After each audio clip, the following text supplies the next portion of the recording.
Hola amigos, hola amigas, de nuevo en esta nueva edición del programa Conversaciones Americanas que hacemos también de conjunto con Nuestra América, otro programa en el cual yo soy uno de los participantes.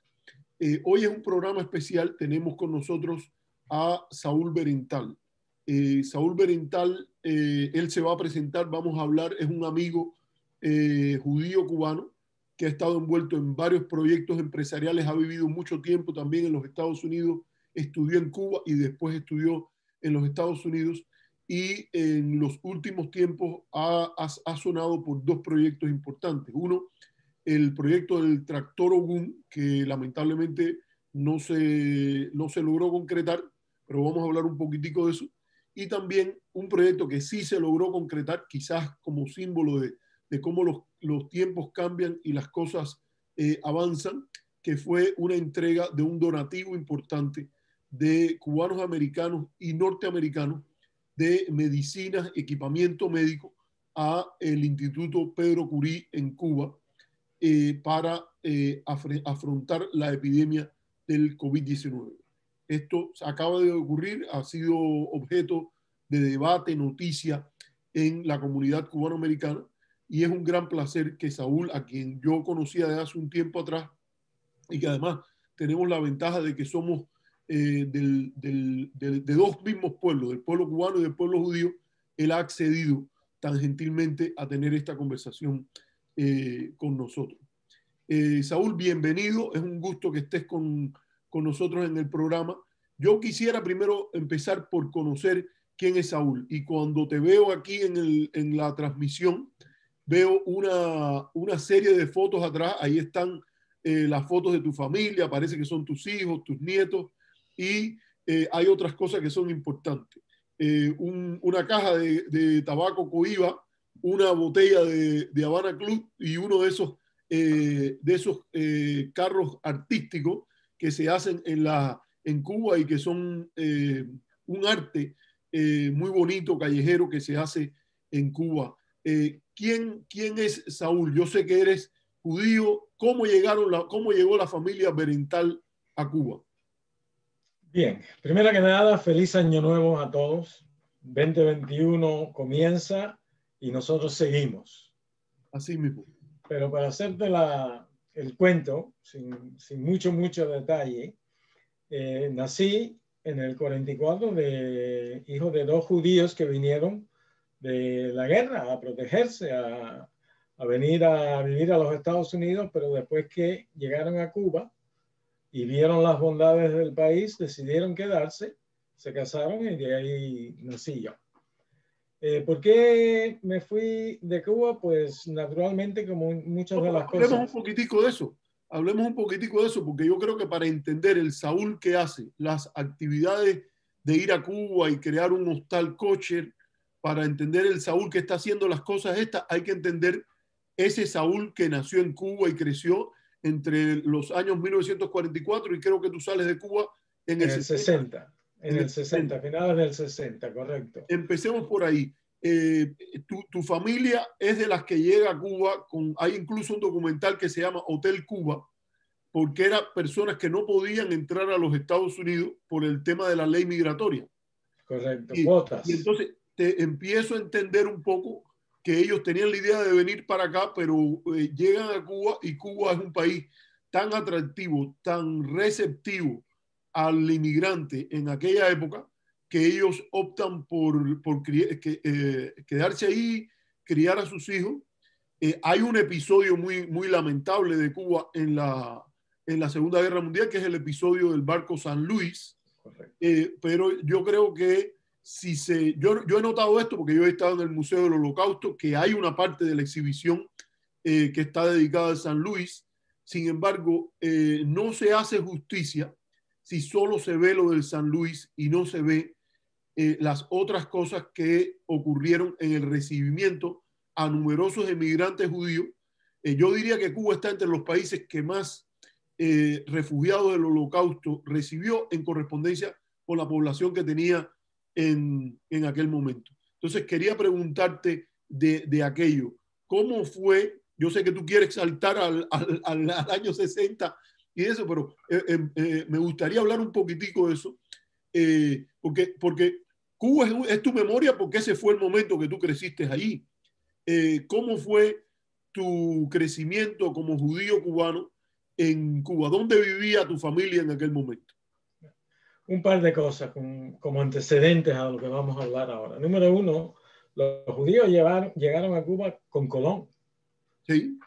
Fue durante la Inquisición que Colón hizo su viaje y la gente que vinieron, muchos de ellos vinieron porque en vez de estar metidos en las cárceles, prefirieron venir a la gran aventura a descubrir América. Así que nos remontamos con Cuba desde muchos tiempos atrás. En realidad no fue el comienzo de lo que es la colonia judía en Cuba. El comienzo de la colonia judía en Cuba se remonta a la guerra de independencia de Cuba con España, que se convirtió en lo que se le llama la guerra hispanoamericana, cuando los americanos intervinieron en la guerra y ganaron la guerra a España. En ese grupo de gente que vinieron a pelear de los Estados Unidos, habían judíos. Sí, claro. Y esos judíos volvieron a Cuba como carpetbaggers y se establecieron y fueron los que fundaron el cementerio judío de Guanabacoa, que todavía existe. Si ven el cementerio judío de Guanabacoa, las El de letras... adelante, es el de adelante. El cementerio Macabeo, que es el de adelante. Atrás está Correcto. Ese fue el que hicieron los soldados americanos y está escrito en inglés. Así que se puede ver que es un cementerio fundado por ellos. Después, en la Primera y Segunda Guerra Mundial, vinieron dos olas de judíos a Cuba que fueron los que permanentemente fundaron la colonia judía en Cuba. Primero los sefaraditas, que vinieron huyendo de Turquía, de la parte del Mediterráneo. Y después de la Segunda Guerra Mundial vinieron los ashkenazitas, que son los que vinieron ya huyendo de la Segunda Guerra Mundial en Europa. De ahí vinieron mis padres. Mi madre vino de Polonia, mi padre vino de Rumanía, se encontraron en Cuba, decidieron quedarse por las bondades del país y ahí fueron donde se establecieron. La mayoría de los judíos establecidos en Cuba se hicieron una vida basada en ser mercaderes, es decir, no tenían educación, no eran doctores, no eran médicos, no eran ingenieros, porque en aquellos tiempos a los judíos no se les permitía ir a la universidad. Y por lo tanto se convirtieron en mercaderes, una colonia, yo diría que de alrededor de entre 15 y 18 mil judíos que vivían en Cuba, la mayoría de ellos en La Habana. Entre ellos me crié yo y mi señora Cecilia, que también es descendiente de judíos que vinieron a Cuba, y nos criamos, como quien dice, juntos dentro de la colonia, dentro de la sociedad de judías, celebrábamos las fiestas, celebrábamos los cumpleaños, todo eso. Y la revolución llega en el 59. A partir de ello se empieza a ver que la manera de poder sobrevivir en Cuba como mercader, como comerciante, iba desapareciendo. Mis padres deciden que yo vaya a terminar mis estudios en Estados Unidos. Yo había estudiado primero que nada en un colegio judío que existía en Cuba y después, cuando me gradué, empecé el bachillerato en Havana Military School, en la Academia Militar de La Habana. Ahí es de ahí tengo un poco de digamos... Disciplina militar. Un poco de mejor, digamos, manera de comportarme. Ahí es cuando uno aprende la disciplina, digamos.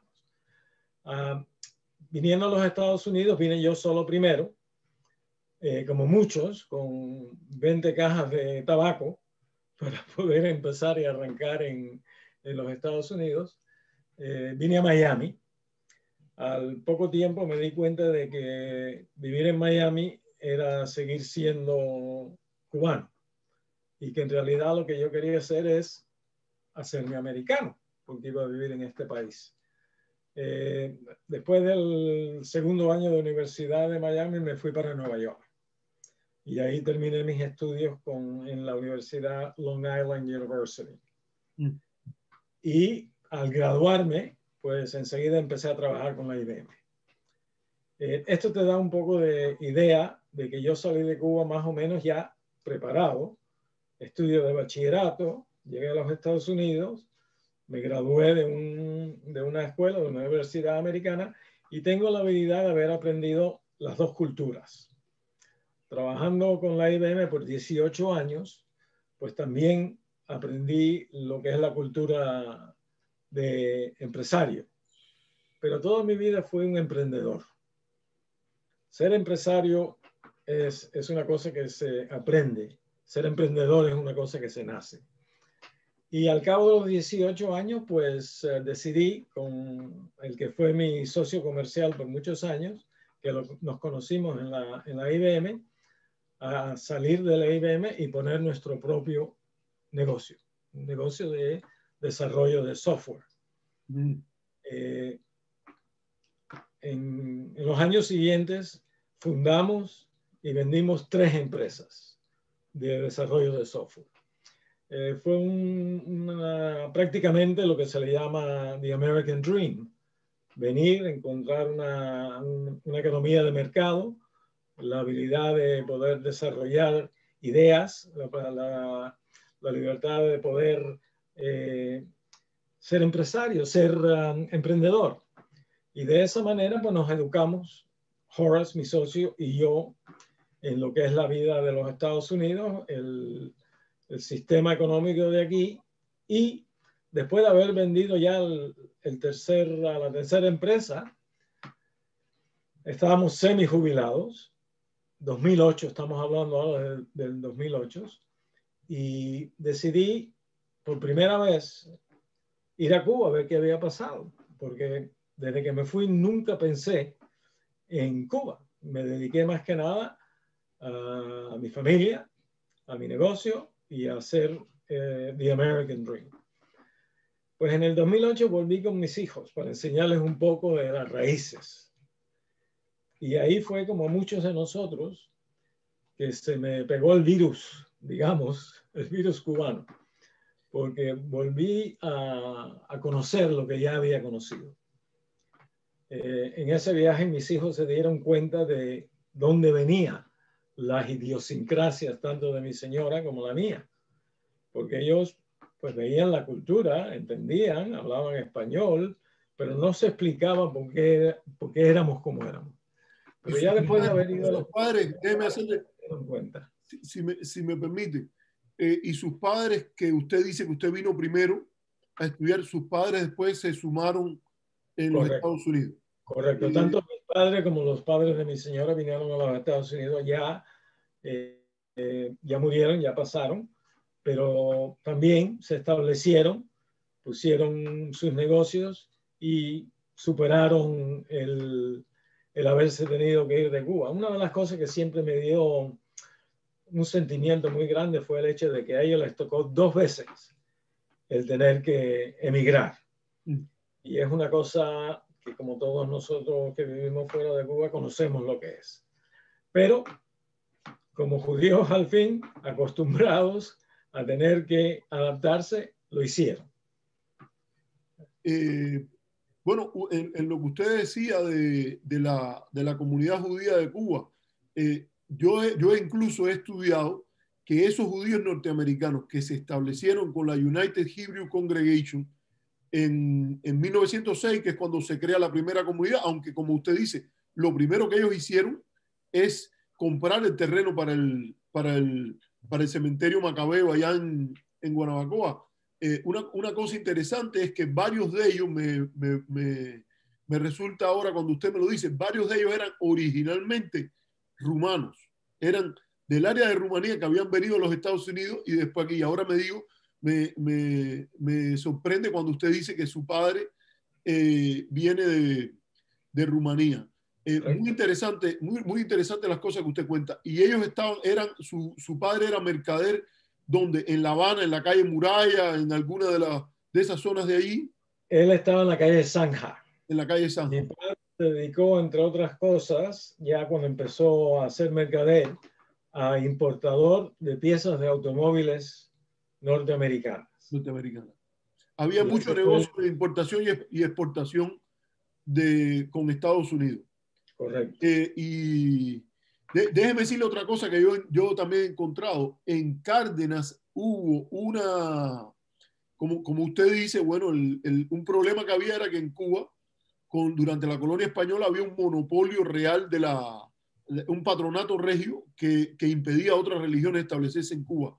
Pero yo he encontrado en el libro de Roland Ellis, que se llama, creo que es Su Majestad el Azúcar, he encontrado que habían una firma, para que usted vea lo de la importancia del negocio en las relaciones entre Cuba y Estados Unidos, desde los años 1850 y tanto, en Cárdenas, que se cuenta que en Cárdenas había áreas de Cárdenas que se podía comunicar uno en inglés porque había personas que vivían en el pueblo de Cárdenas que hablaban inglés. Había una compañía que exportaba azúcar de Cuba a los Estados Unidos, que uno de los socios era Cohen, que es un apellido, como usted sabe, muy, muy, muy judío. Ese es el apellido de los sacerdotes del templo.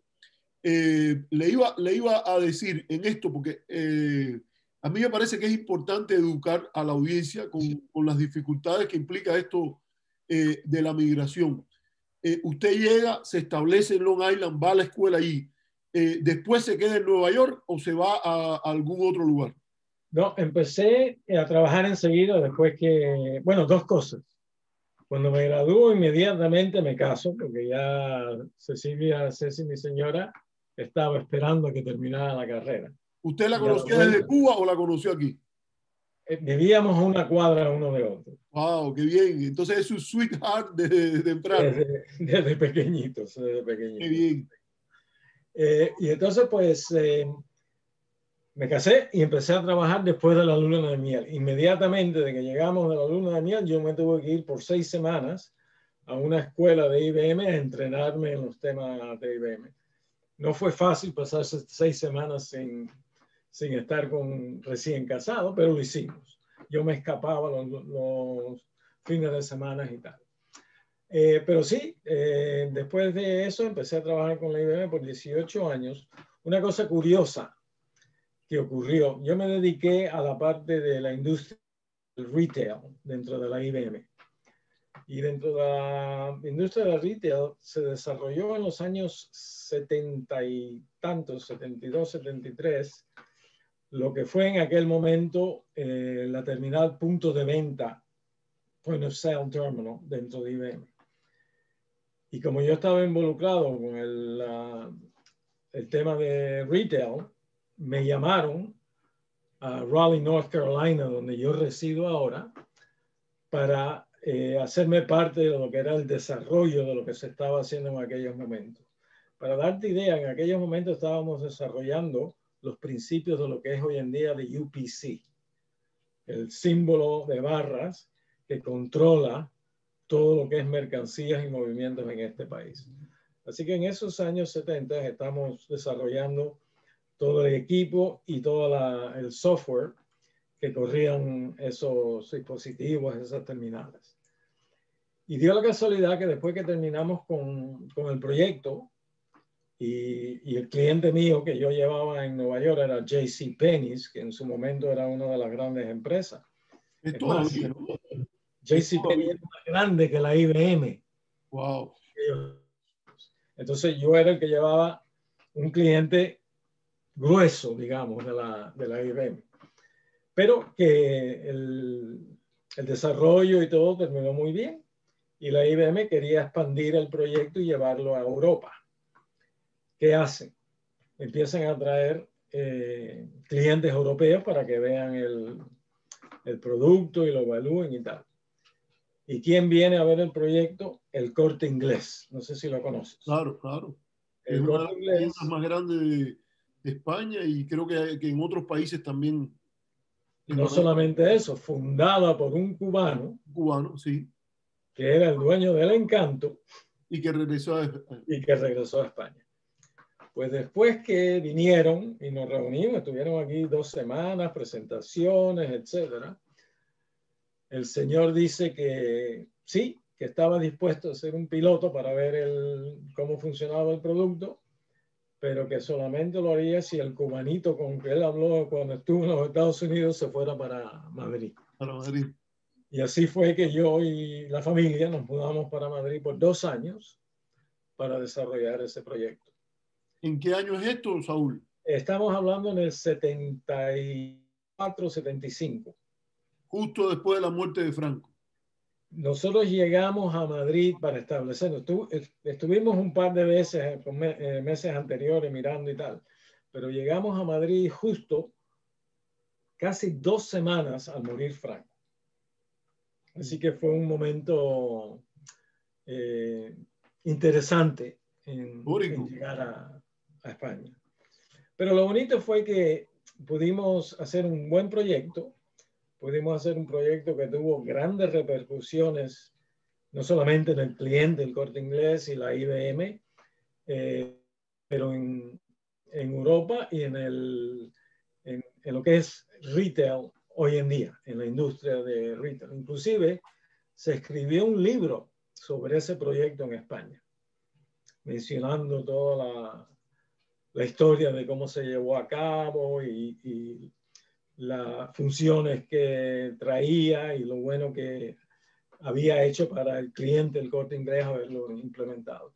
Así que fue una experiencia muy interesante, pero que también me dio una visión de lo que es el mundo de retail fuera de los Estados Unidos.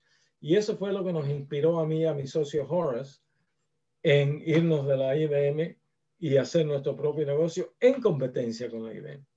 Pero una competencia friendly. Éramos frenemies, como se llaman. Éramos enemigos porque competíamos, pero a la misma nos complementábamos. De ahí sale una de las ideas. Es bonito poder pensar en lo que pasó y qué resultado tiene hoy en día de la manera que uno piensa. En esos momentos, cuando nosotros estábamos trabajando con la IBM, competíamos, pero trabajábamos porque nos complementábamos. Siempre que un cliente de nosotros instalara software de nosotros, pero lo instalara en el equipo de IBM, los dos ganábamos. Y más que nada, el cliente ganaba. Llegó el momento que nosotros vendimos más terminales punto de venta que el mismo IBM. No que la vendíamos nosotros, sino que estaban instaladas con nuestros software. Una de las, si me permite interrumpirlo ahí, una de las cosas que a mí me gusta de ese pensamiento y que lo he tenido con la oportunidad de conversar con amigos empresarios y emprendedores, por decirlo los dos términos que usted usa, en los diferentes lugares que yo he vivido en los Estados Unidos, es esa idea que usted acaba de mencionar de competencia y complementariedad. La idea de buscar soluciones, lo que se llama soluciones no cero, donde la suma nunca es que yo gano y tú pierdes, sino ese olfato que yo creo que solo viene como resultado de oportunidades de mercado. Yo tengo que ser en eso lo suficientemente claro en ese sentido, porque eso hasta a veces se traduce en la política, donde es más difícil.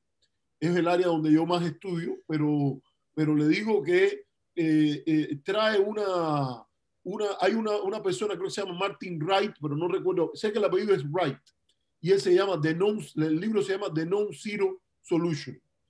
Y es exactamente sobre eso, la búsqueda de utilizar el conocimiento que se tiene, los contactos, para rebasar las dinámicas de ganar y perder, para crear esas lógicas de complementariedades.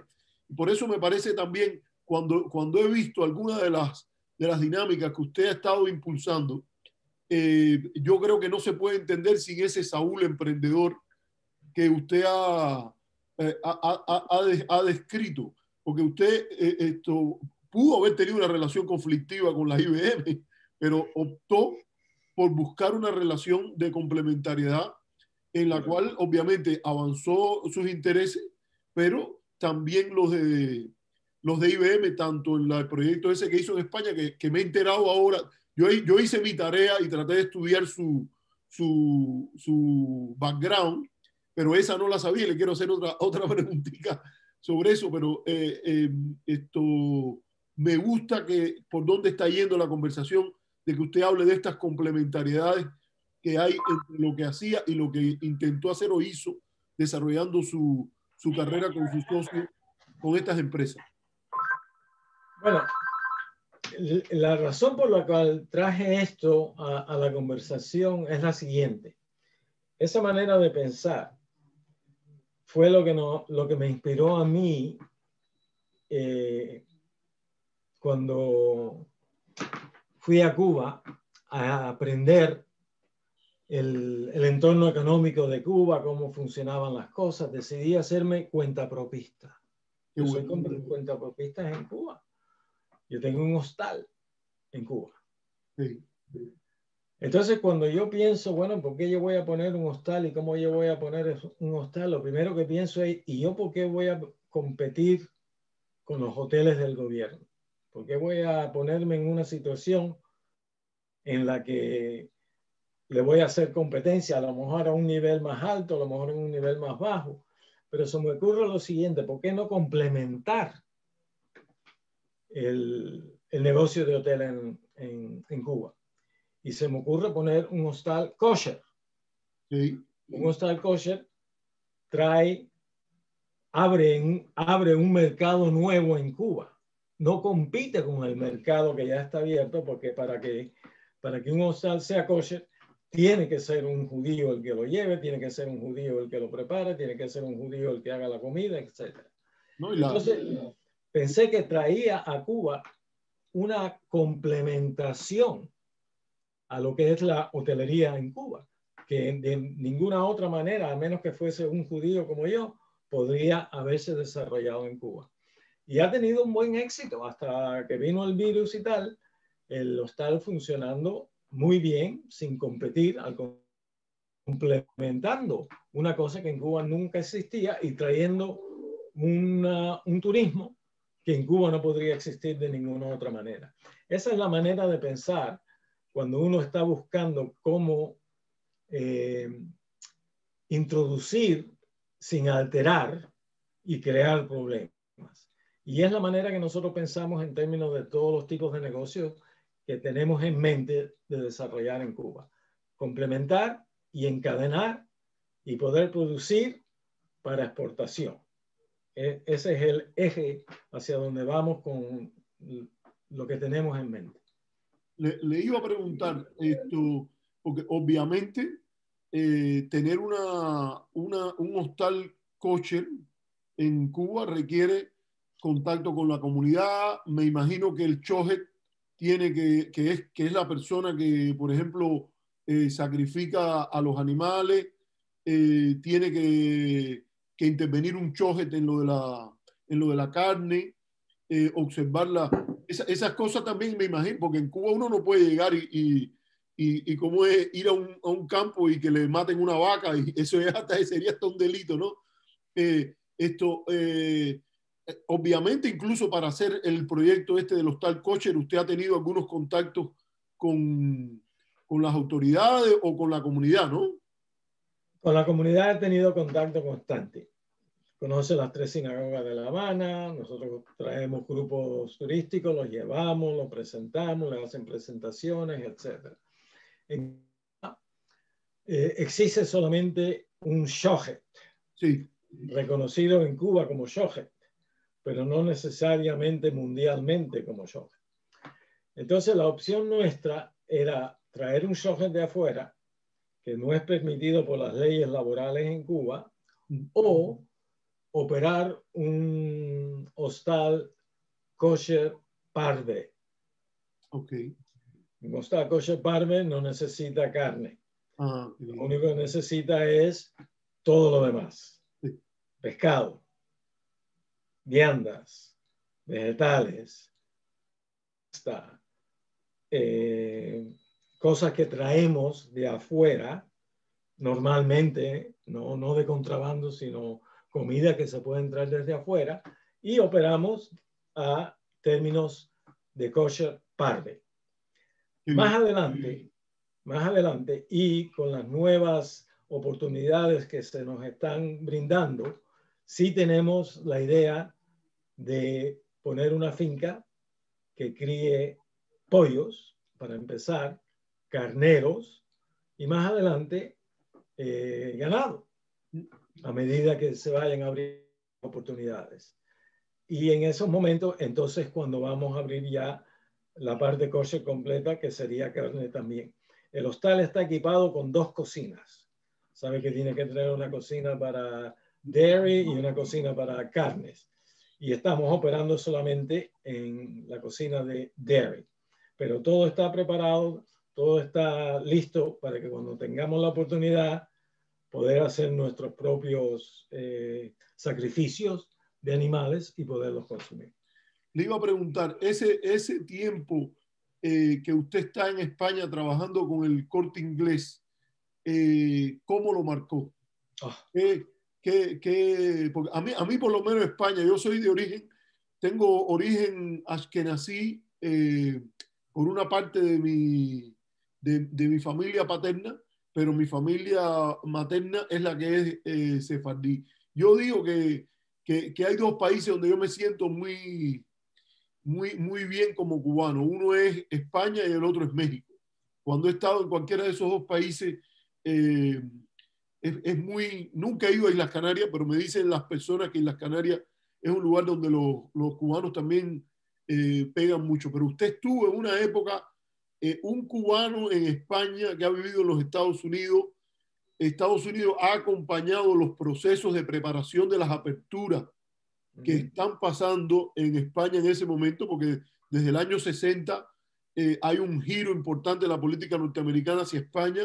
Se promueve el empresariado español, se promueven programas de educación, se promueve, por ejemplo, la adopción de métodos de contabilidad que hacen que España pueda conectarse mucho más rápido con Europa, con la economía mundial.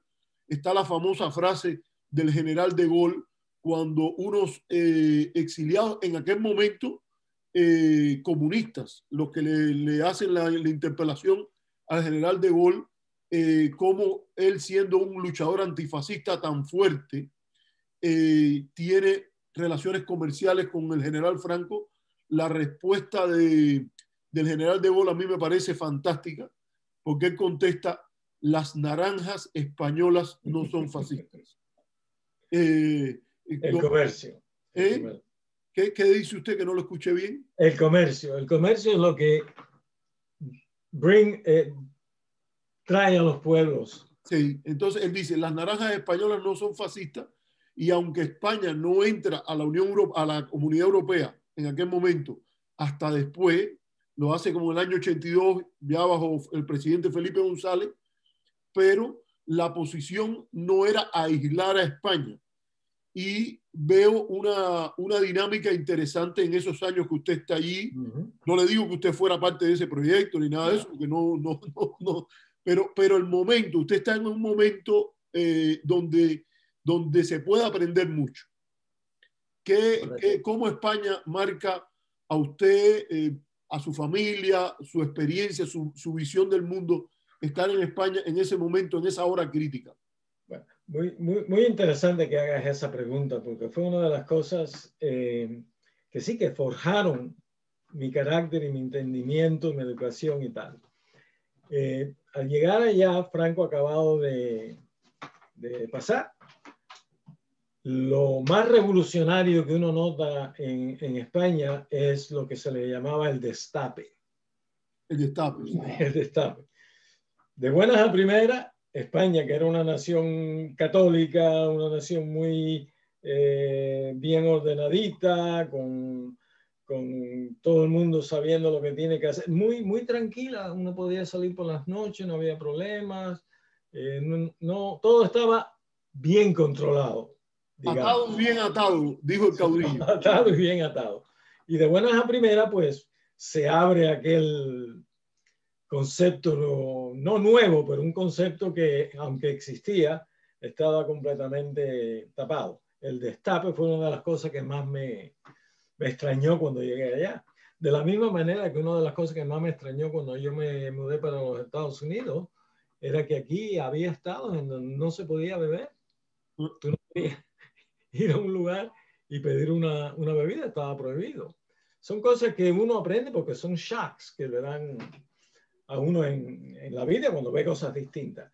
Pero España tenía un tema muy, muy importante y muy interesante en esos momentos. Y era que la monarquía fue la que tuvo que venir a lo que se estaba cayendo después que desapareció Franco. Y fue el rey que en aquellos momentos tomó las riendas y empezó a, digamos, a reconciliar las fuerzas que se estaban desatando. Muy interesante cómo él se comportó en aquellos tiempos y también muy interesante el nuevo gobierno que se instituyó bajo la monarquía. Y acuérdate que yo trabajaba con la IBM en esos momentos, así que la habilidad de comunicarme con la IBM de Francia, la IBM de Alemania, la IBM de Italia, por todos esos lugares, pues era una cosa que era normal, común y corriente, y manteníamos una serie de comunicaciones y entendíamos lo que estaba pasando, porque veíamos los puntos de vista de afuera y los puntos de vista de adentro también. Es lo que dice, fue un tiempo muy interesante de vivirlo. Además que la comida española es muy buena. Es fantástica, fantástica. ¿Dónde vivió Y los usted? amigos también, todavía tengo grandes y buenos amigos en España y de vez en cuando nos vemos en La Habana. Sí, qué bien. ¿Y dónde vivía? ¿En Madrid? En Madrid. Madrid, qué bien. Bueno, pasemos un poco. Regresa usted a Cuba en el año 2008. Correcto.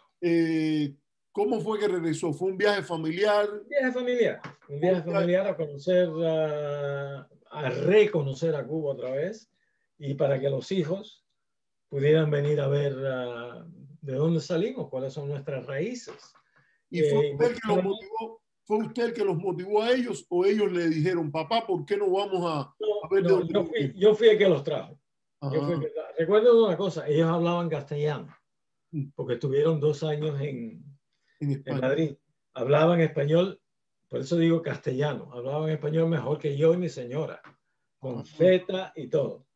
Wow. Así que entendían, no había que explicarle las cosas, ni traducírselas, ni nada de eso. Ellos lo que vieron fue el ambiente, la cultura, los lugares donde nosotros vivíamos, la manera con la que como nos comportábamos y la recepción que nos dieron los cubanos mismos cuando nosotros llegamos. Tanto yo como mi señora nos sentíamos en casa, como si eso fuera parte de nuestra vida normal y corriente. Y eso fue una de las cosas que me llamó la atención. ¿En qué parte de La Habana vivían ustedes cuando vivían una cuadra uno del otro? Miramar. En Miramar. Mire, cuando yo regresé, yo vine a los Estados Unidos fui a Israel y de Israel vine aquí en el 2001. Y antes de eso ya habían empezado personas que yo las conocía a través de la comunidad, en el patronato, y que venían y querían ir a ver a su familia, sobre todo a ver a las casas donde ellos habían crecido. Y a mí he oído historias de gente que le reaccionaron mal y todo eso, pero las que yo vi, en la mayoría de los casos, la gente, yo llegaba y les tocaba la puerta a las personas y decía, mire, yo vivo aquí, pero estos amigos son judíos que vienen a ver la casa donde ellos vivían y no sé qué. Ellos vivieron aquí, esta persona creció en este lugar. Hubo particularmente me pasó con 2 hermanas con las cuales sigo manteniendo muy buenas relaciones. Esto que se habían ido a Venezuela y después han venido a vivir a los Estados Unidos, a Miami, y en San Diego vive la otra. Son personas, no voy a mencionar el nombre porque por un problema de privacidad, pero que son, yo fui a ver lo de las casas y les tocamos a la puerta y las personas fueron sumamente corteses y dijeron, mire, entre, y entonces ellas hablaban ahí, decía, aquí vivía fulano, entonces la persona que vive ahora decía, ahí dormía su hermana, ahí es donde duerme ahora mis 2 hijos, duermen en ese lugar. Fue sumamente cortés. No sé, porque algunas casas de Miramar se convirtieron después en centros de trabajo, no sé si era el caso de la suya, pero fue una cosa sumamente interesante. El único momento que recuerdo tratamos de ir al colegio,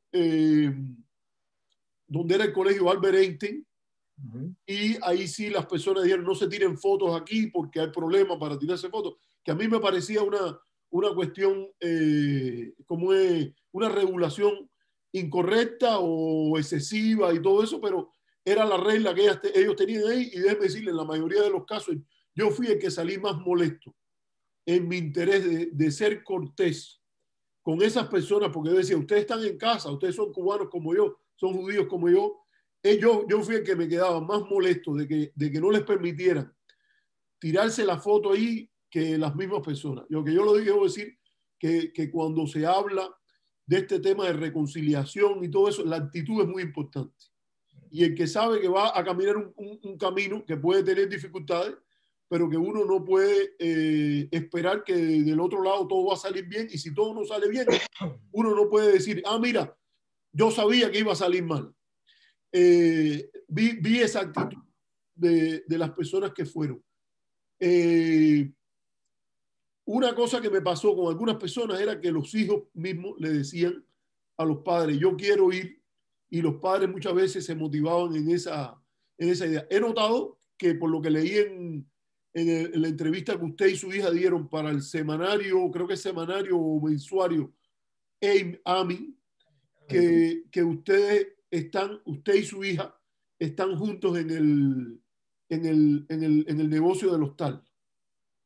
¿Cómo ha sido eso de usted, esa disposición de usted y su hija? Porque su hija, en este caso sería, no sé si ella también se repatrió, porque sería una cubana por descendencia, por lo que usted me dice, que ella nació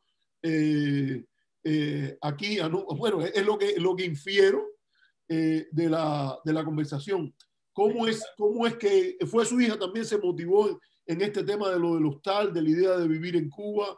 Esto es el último año de la presidencia de George W. Bush. Correcto, correcto. Mi señora Ceci y yo nos repatriamos, pero ya después de repatriar, siendo cubanos, hijos de cubanos, también pueden hacerse ciudadanos residentes cubanos. Tanto mi hija como mi hijo se repatriaron. No solamente por razones sentimentales, sino por razones prácticas. Las razones prácticas son evidentes. Siendo residente cubano, puedes comprar propiedad. Cada persona puede comprar hasta 2 propiedades. Sí. Entonces, siendo 4 residentes cubanos, podemos tener hasta 8 propiedades. Sí, está claro. Estábamos viendo el negocio a medida que podría ir creciendo y tener propiedades en diferentes lugares.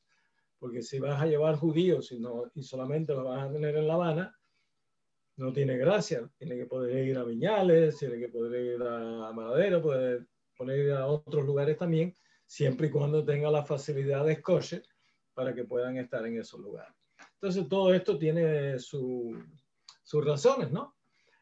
Pero Cindy, mi hija... A propósito, yo creo que una cosa interesante, Saúl, es que hay veces que la gente te pregunta, ¿y qué es esto de que te has repatriado? Usted lo que está haciendo es normalizando una situación, porque lo normal es que usted pueda vivir, residir, comprar propiedades, hacer las cosas en el lugar donde usted nació, en tanto usted no abandone esa ciudadanía o haga algo que motive que usted no pueda ser considerado ciudadano de ahí, algo que en algunos países se diría terrible. Por ejemplo, en Israel hay muy poca gente que, en el caso, creo que fue el caso de Meyer Lansky, una de las pocas personas que se le dijo, no, mira, tú no te puedes acoger a la ley de retorno porque esto sería un conflicto internacional con relación a que él estaba demandado y esas cosas. Pero lo normal es que usted pueda hacer eso que hizo. Sí. Y no debería, a mí me parece, cuando alguien critica a la persona que se ha repatriado, sobre todo desde el ala derecha, en la comunidad cubanoamericana, a mí me parece que eso es un sinsentido. Bueno, pero es como todas las cosas, cada país tiene sus leyes. Las leyes de Cuba en esta área son bastante abiertas, es decir, naciste en Cuba, eres cubano. Puede ser que residas fuera de Cuba y no seas residente, pero ciudadano vas a ser, siempre y cuando tú digas quieres serlo. Residencia, después de repatriado, la otra parte era hacerme residente. Residencia ya implica ciertas otras cosas que son más favorables, además de ser ciudadano. Y siempre y cuando vaya a Cuba cada 2 años, yo voy casi todos los meses, no pierdes ni la ciudadanía ni la residencia. Así que por eso es cómodo, es fácil, y nosotros pretendemos seguirlo haciendo de esa manera continuamente, porque somos tanto, bueno, Cecilia y yo que somos los cubanos nacidos allá, pero mis hijos se consideran cubanos. Cindy, mi hija, que está involucrada en el asunto, pues tiene una gran satisfacción en poder llevar a cabo eso que estamos haciendo. Viaja mucho, viene algunas veces con nosotros, a veces por por sí sola, pero es la que organiza grupos aquí y tiene toda los contactos para todas esas cosas. Ahora, como no podemos viajar con grupos, lo que estamos haciendo ahora son Zoom, presentaciones Zoom a las sinagogas que están interesadas más adelante organizar grupos para hacerlo. Entonces tenemos preparado una serie de presentaciones para cada una de dichas sinagogas para que más o menos vayan teniendo idea qué es lo que vamos a ver, cuáles serían los itinerarios, etcétera. Y eso es parte de lo que es el marketing del negocio. Pero ella está muy entusiasmada, le agrada y se divierte muchísimo con eso. También trabajamos y ella tiene una relación muy interesante con un artista cubano yo no diría que muy bien reconocido, pero muy famoso, que es Enrique Ávila. ¿Sabes quién es Enrique Ávila? Enrique Ávila fue el que hizo las estatuas del Che y de Camilo, que están en la plaza. En la plaza. Además de eso, es pintor.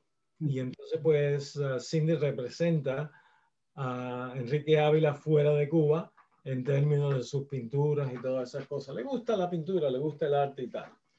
Y somos muy buenos amigos. Yo, ahora cuando estuve hace un par de semanas, estuvimos con ellos, los visitamos, tomamos una cerveza juntos, etc.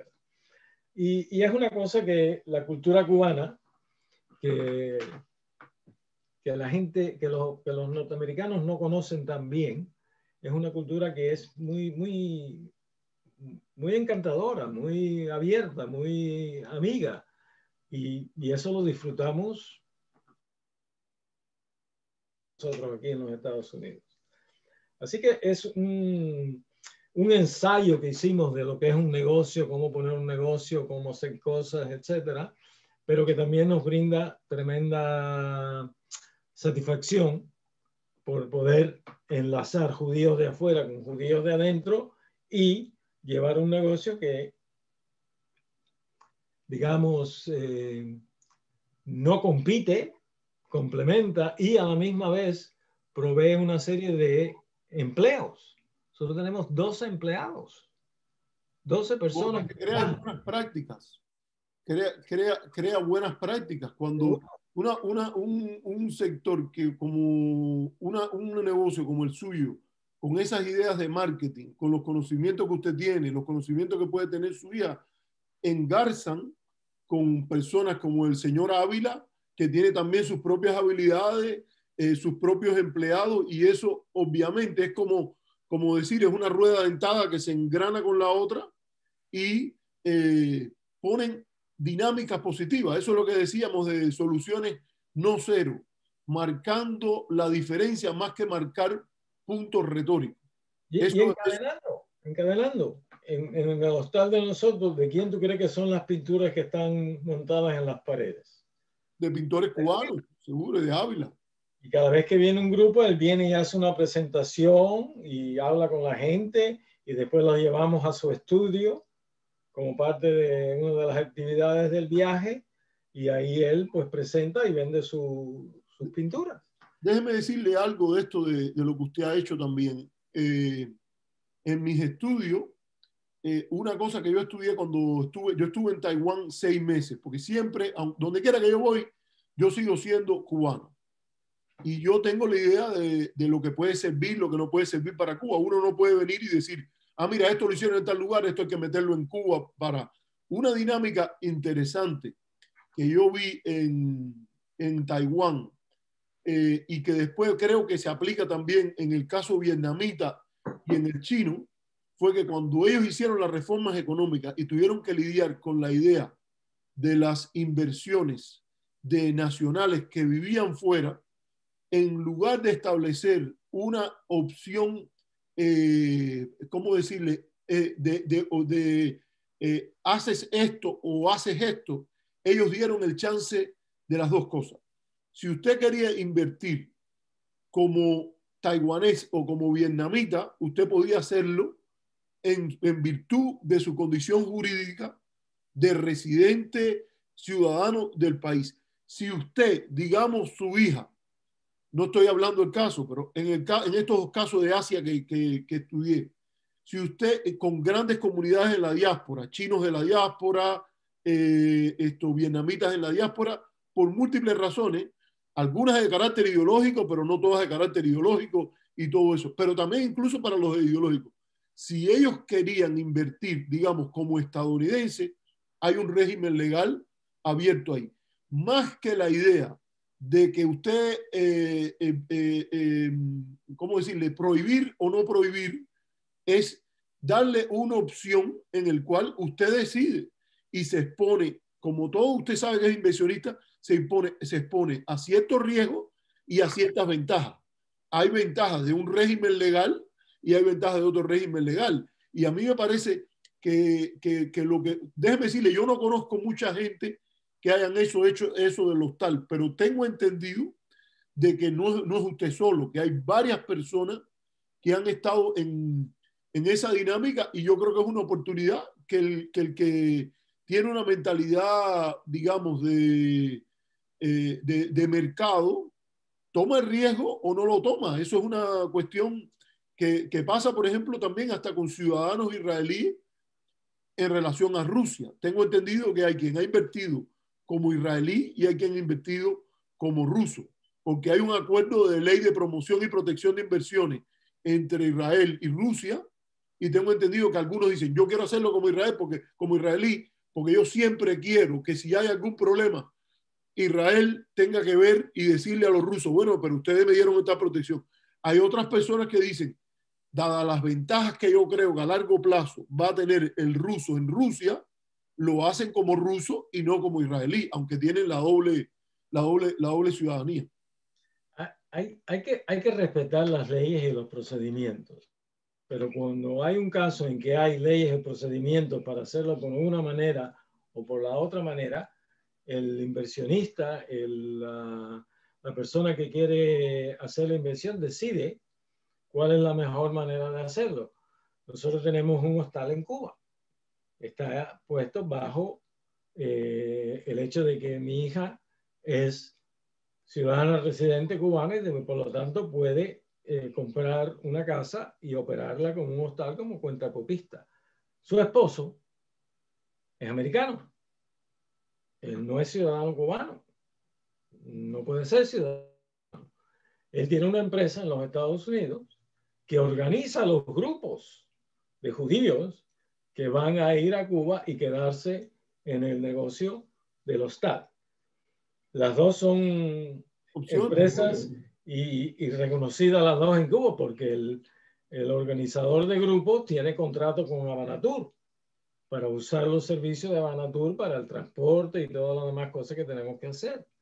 Entonces, las opciones están abiertas, se pueden hacer de una o de otra manera y la habilidad de alguien de poder tomar ventaja de una situación que tiene más ventajas siendo americano y una situación que tiene más ventajas siendo cubano, se puede hacer, es legal y todo el mundo reconoce que eso es lo que hemos hecho, así que no es problema. Perfecto. Existen otros problemas en Cuba para lo que es inversión. Esos problemas, esos temas se están llevando hoy en día. Creo creemos que se van a resolver favorablemente y por eso es que estamos intentando estar preparados, sabiendo cómo va a evolucionar y poder tener la ventaja de estar preparado en el momento en que se produzcan las oportunidades. Bueno, vayamos entonces ahora al tema de del tractor Ogún para después terminar con lo de la donación humanitaria. A mí también me pareció muy interesante la discusión que se dio en torno al tractor. Primero porque para poder hacer un negocio generalmente alguien tiene que proponerlo. Eso no es, generalmente no son los gobiernos los que salen a cazar personas a decirle, oye, ven acá, mira, tengo esto. Obviamente hay gobiernos que son más proactivos, particularmente los países del mundo del desarrollo, no se dan el lujo de rechazar mucho la inversión externa porque tienen una necesidad de capital, tienen una disponibilidad de mano de obra y todo ese tipo de cosas, y sabemos que hay hasta una diplomacia económica muy activa en muchos países. Muchas veces, la gente se discute, no, yo voy a escoger la inversión que quiero. Generalmente esa no es la situación en el mundo del desarrollo. A veces lo que uno encuentra es competencia entre diferentes mercados emergentes para atraer mientras más inversión extranjera dentro de lo legal, dentro de que no sea necesariamente un problema. Pero más que todo, a mí me parece que la actitud es si yo puedo vivir con eso, más que decir esta es la que me gusta o la que más me gusta, es puedo yo vivir con una inversión que busca hacer tal cosa y tal cosa. Y la primero que hay, que generalmente ocurre, es que también se presentan los proyectos de inversión.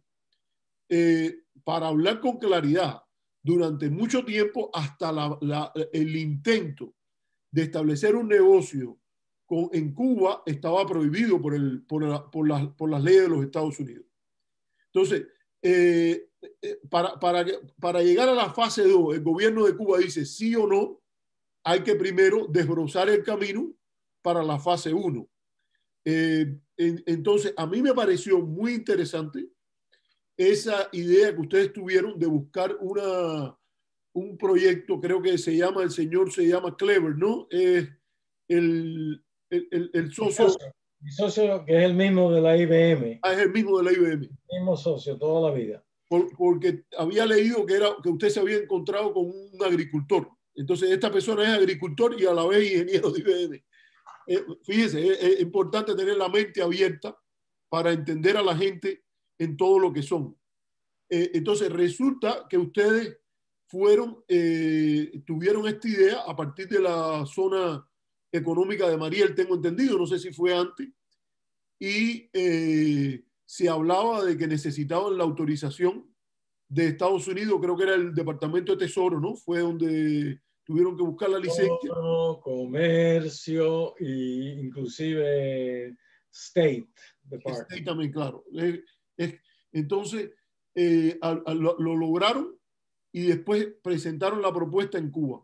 Me gustaría que en eso se refiera a las dos cosas.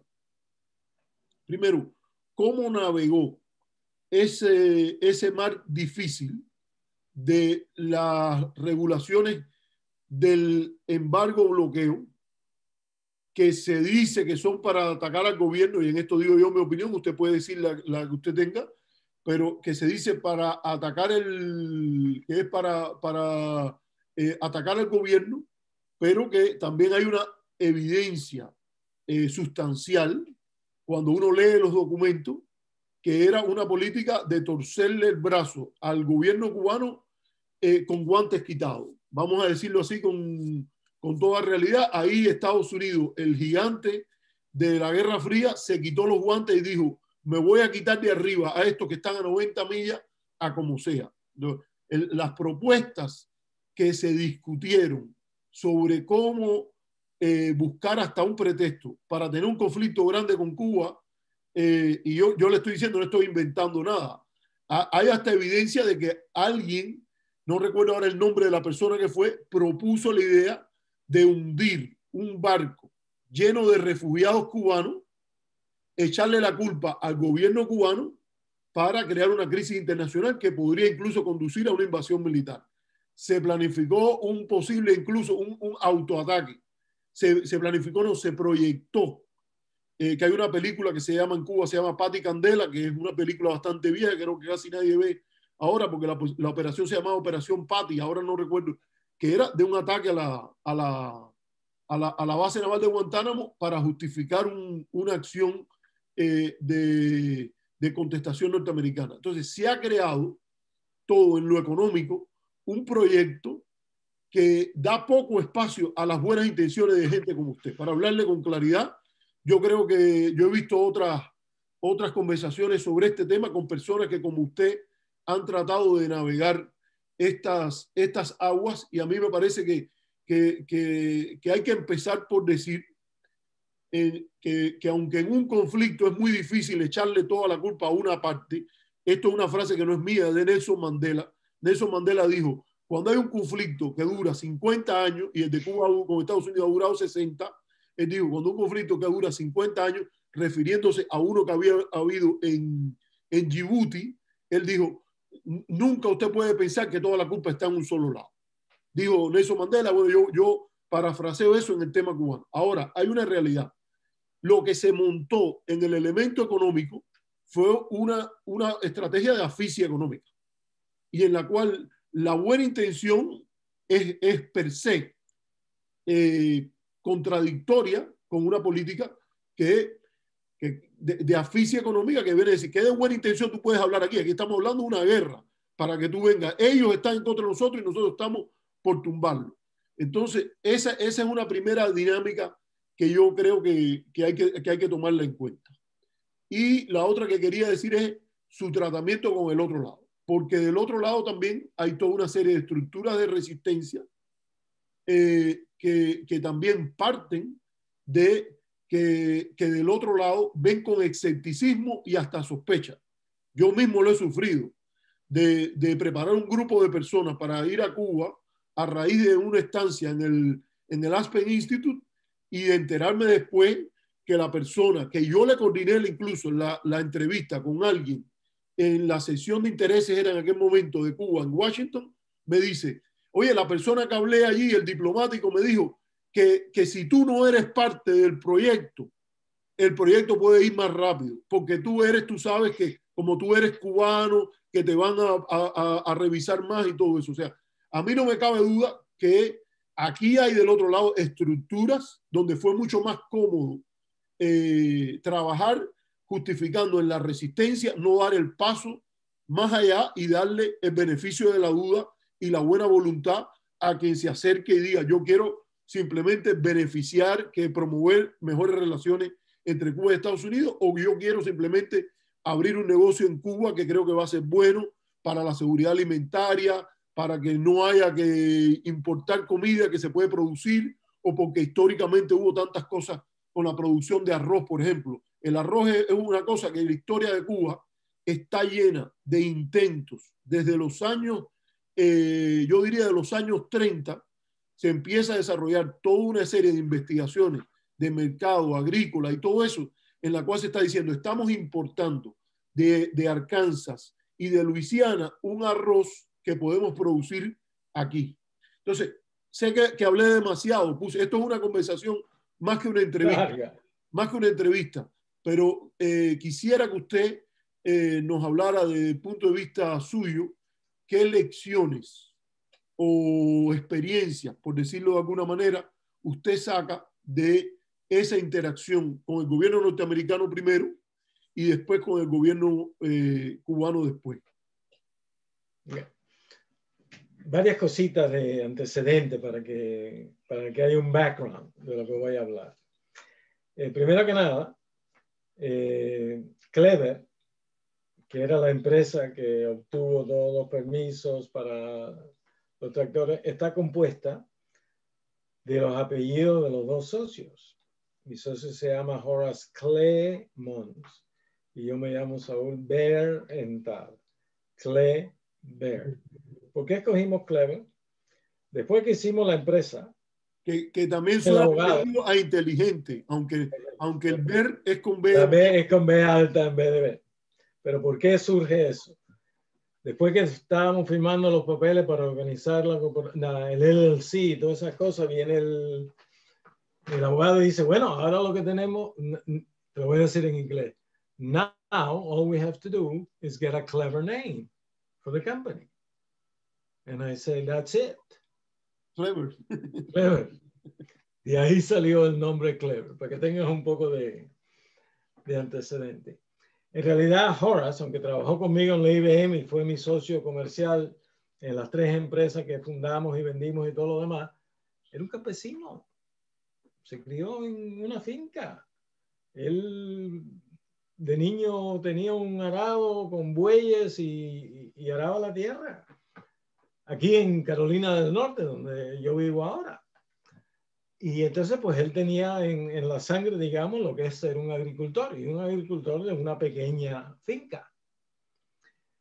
Y cuando Obama hizo la apertura con Cuba, yo siempre le hablaba a Horace, un día vamos a tener algo, un día lo podremos, un día a lo mejor tal.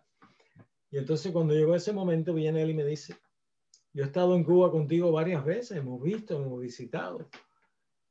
En Cuba tienen el modelo de agricultura de que cuando yo era niño, pequeñas fincas, gente que trabaja en la finca y la echan para adelante, alimentan a la familia, tienen trabajo. Y me dice él, entonces la solución tiene que ser la misma que teníamos en aquellos años, pequeños tractores, eficientes, pero a la misma vez, siendo informáticos, decidimos que en vez de ver otros tractores y cómo existían esos tractores, ver una manera un poco más favorable de cómo diseñar un tractor para ese entorno agrícola, pero con los conceptos de la informática. Lo primero que se nos ocurrió fue un tractor hecho como un Dell. ¿Sabes lo que es un Dell? Un computer Dell. Sí. Pieces and parts, que lo puedes agarrar de cualquier lugar, de muchos productores, y que todos son eficientes y todos son compatibles. ¿Por qué? Porque vimos en Cuba como la gente cogía un pedazo de una maquinaria y se lo adaptaba al pedazo de la otra maquinaria y hacían cosas. Han desarrollado una manera de ser autosuficiente en el mantenimiento y servicio de las cosas que utilizan. Pues entonces fue los conceptos de lo que es el Open Systems en informática y Common Components de muchos diversificados productores, y en cualquier momento poder mantener, darle servicio, etcétera, a esa maquinaria. Y eso fue el diseño que trajimos para implementar en Cuba. Claro, ¿qué fue lo que nos dio la posibilidad de hacer eso? Fue la apertura de Obama. En aquellos momentos, Obama y la administración de Obama estaban buscando quién quería invertir en Cuba y en qué manera querían invertir en Cuba. Entonces, esa fue la propuesta que llevamos al gobierno de los Estados Unidos. ¿Esto qué año es? ¿Como 2014, 2015? Entre el 14 y el 15, correcto.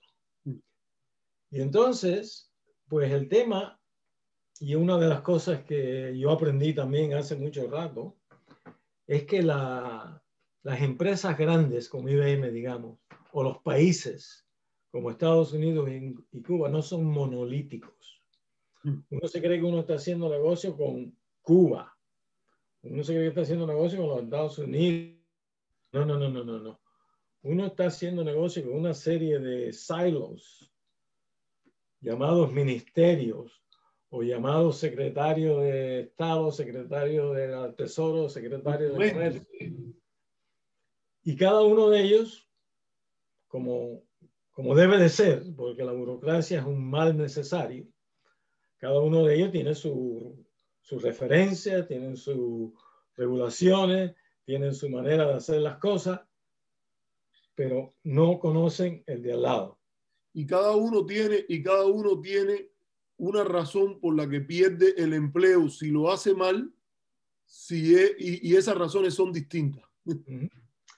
Entonces, lo que aprendí como empresario y emprendedor es que para llevar a cabo algo, alguien tiene que saber cómo cortar a través de todos esos silos, ver cómo o entender cómo se intercambian entre ellos la información para que cada uno quede contento y sepa que lo que uno está haciendo está bien con el otro y el otro está de acuerdo también. Eso existe en los Estados Unidos tanto como en Cuba. Todas las grandes empresas son así. Las burocracias y los silos existen. Los monolíticos, los monolitos que la gente se imagina que son las empresas de los estados, no es así. Bien, entonces uno conoce eso y sabe cómo maniobrar el asunto. Muy importante es tener un abogado. Nosotros tenemos una buena abogada en Miami que conoce todos los lugares donde hay que ir a presentar, donde hay que ir a poner opiniones, donde hay que saber qué licencias generales existen y tal, y traerlo todo y presentarlo como proyecto. Siempre ayuda a ir a Washington, tocar la puerta, sentarse, explicar, convencer y tal, y al cabo del tiempo, después que ellos empiecen a pasar los documentos de uno a otro, vienen y te dicen, sí, aquí está la licencia. Y eso fue lo que ocurrió aquí. Entonces ya nosotros con la licencia en la mano de poder poner una fábrica en Cuba, decidimos ir a Cuba y presentar el proyecto. En aquellos tiempos estaba lo que se le llamaba ventanilla única de Mariel, porque Mariel era el puerto de gran profundidad donde iban a hacerse una serie de proyectos de inversionismo de afuera y tal. Y como en esa era la política de Obama era apertura e inversiones y tal, pues Mariel acogió ese proyecto como algo interesante para mirar. Bien. Hicimos las diligencias entre Ventanilla Única, que era en realidad, Ventanilla Única era una organización que comunicaba con todos los diferentes todas las diferentes burocracias en Cuba. No teníamos acceso directo. No podíamos convencer, no podíamos marketing, no podíamos vender las ideas. Teníamos que dejar a Mariel que se ocupara de todas esas cosas. Pasaba el tiempo, fuimos a una feria, de la Feria de La Habana, una acogida impresionante, prensa, nos pidieron que nos quedáramos porque venía la Feria de la Agricultura, tuvimos problemas porque nosotros habíamos mandado un tractor para exhibir y el tractor tenía que volver porque el permiso era nada más que para llevarlo para la feria y traerlo de vuelta para los Estados Unidos. Querían que nos quedáramos, fuimos a OFAC y fuimos a Tesoro y fuimos a Comercio, le explicamos la situación y nos dijeron... Cuando usted dice querían que nos quedáramos, ¿quién dice quiénes son los que querían? El Ministerio de Agricultura quería que nos quedáramos para ir a la Feria de Agricultura. El Ministerio de Agricultura de Cuba. Correcto. Agricultura.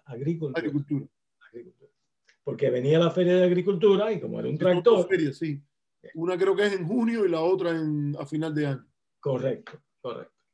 Y entonces, pues, no solamente nos dieron los permisos de aquí, sino que allá nos dieron la habilidad de mantener el tractor allá empaquetado y de gratis. No nos cobraban por tenerlo el storage ahí. Sí. En storage allá. Entonces, muy bien. Otra gran acogida, otra gran de todo. Y mientras tanto, los procesos, la burocracia, los papeles, los permisos, nos reunimos varias veces, hicimos planificaciones de cómo vamos a probar el tractor, de quién va a traerlo, en cuántas fincas lo vamos a poner para que se le pueda dar pruebas al tractor haciendo diferentes cosas. Todo progresaba. Mientras tanto, estando yo yendo y viniendo a Cuba, fue cuando me empecé a ocupar de repatriarme.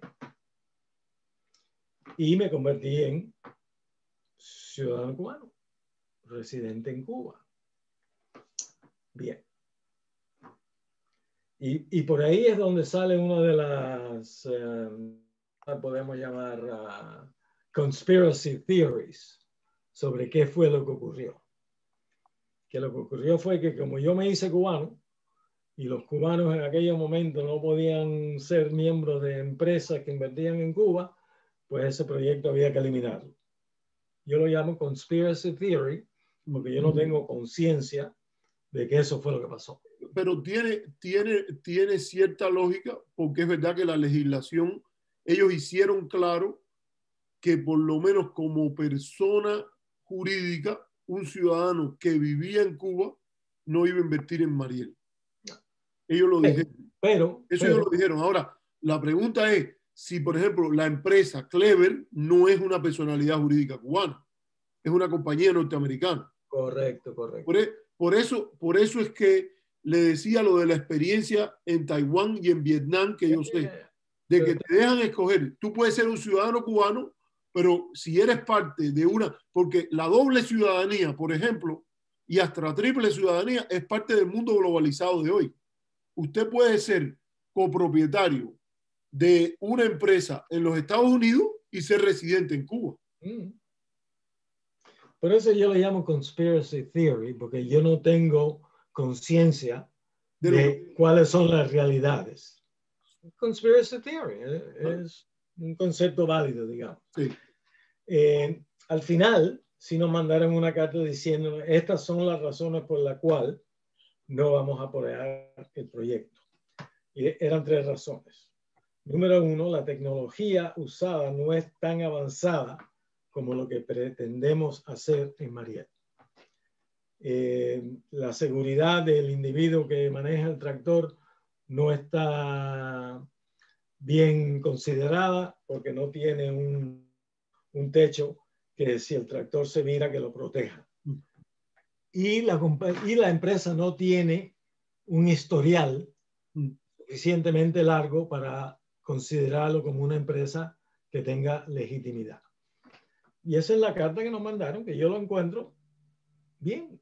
Como empresario, como emprendedor, no es la primera vez que yo he sometido un proyecto y me han dicho que no. Eso ocurre mucho. Eso para mí es normal y corriente. Una cosa es que yo quiero ofrecer otra y la otra cosa es que alguien quiera aceptar la oferta. Así que por ese lado la gente me dice, pero no te dolió, no esto, lo otro. Señores, estos son negocios. Uno pone una propuesta y la pueden aceptar o no. Ahora, mi teoría, no conspiracy theory, pero una teoría basada en lo que yo he aprendido desde entonces y lo que está ocurriendo hoy en día en Cuba. Está claro que Cuba hoy en día por fin ha dicho que es más importante producir en Cuba que importar hacia Cuba. En aquellos momentos era más importante o había más interés o había más, digamos, auspicio a importar que a producir. Sabemos el problema entre el CUP y el CUC. Sabemos que eso es lo que indica que es mejor importar que producir.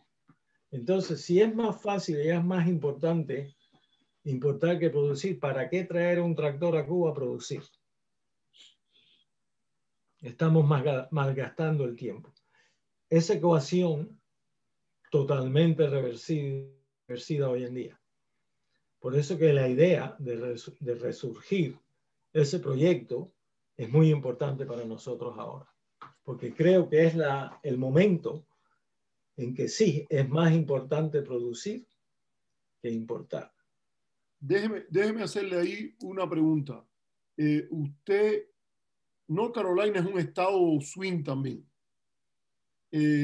No sé si la empresa está inscrita en North Carolina, fue inscrita en Miami, pero como quiera que sea, usted es un constituyente de su congresista y de su senador. Por cierto, hubo una elección reñida senatorial ahí con el Thom Tillis, el senador allí. ¿Usted en algún momento en la búsqueda de de la licencia norteamericana en la época, parece por lo que usted me dice que había una puerta semiabierta en la administración Obama cuando usted tocó con este proyecto. Cosa que a mí no me extraña porque en aquellos años yo le protesté bastante a la administración por el hecho de que había veces, por ejemplo, ya después del 17 de diciembre íbamos a un seminario y por la mañana había un panel de política y decíamos, en Cuba hay una posibilidad, el gobierno de Obama ha dicho que no está comprometido con el bloqueo, todo ese tipo de cosas, y por la tarde venía un grupo de abogados, algunos incluso del propio gobierno, de la misma administración que estaba diciendo eso, y decía, miren, nosotros tenemos que informarles a ustedes legalmente, y legalmente hay esto, esto y esto, la gran mayoría de las cosas son por órdenes ejecutivas, y puede venir otro presidente y echarlo atrás. Lo cual también era verdad, por cierto. Yo a veces le decía a las personas de la administración que estaban de acuerdo con la política de la administración de abrirle huecos al bloqueo, al embargo. Ellos te decían, no, pero mi responsabilidad legal es venir aquí y decirle la realidad. Cuando alguien a mí me pregunta, ¿y qué puede pasar? Me pueden llevar a un proceso judicial bajo el capítulo 3 de la Helms-Burton en 2018, si Jeb Bush, porque en aquel momento la pregunta no era si Donald Trump ganaba, era si Jeb Bush gana las elecciones, y la respuesta de esos abogados era lo más probable que sí, es probable que sí ocurra. Ahora, es cierto que la administración tenía, sobre todo en esos años, una política de la puerta estaba semiabierta para el que llegue ahí, pero usted se apoyó en sus congresistas, contactó a alguien, uno fue directo a la administración, a la rama ejecutiva. Correcto, correcto. A mí la política es una cosa que la considero necesaria, pero que me expliquen cuáles son las regulaciones y yo me adapto. Yo no voy a tratar de influenciar, ni lobbying, ni nada de eso. A mí que me digan cómo debo de portarme. Entonces, pues sí, fuimos directo a Comercio y a Tesoro y a State Department porque nos invitaron. Porque querían vernos de ojo a ojo, mirar, entender. Ya tenían un dossier en quién éramos y por dónde veníamos. Yo soy inscrito como republicano, Horace, mi socio, inscrito como demócrata, así que teníamos ambas partes cubiertas.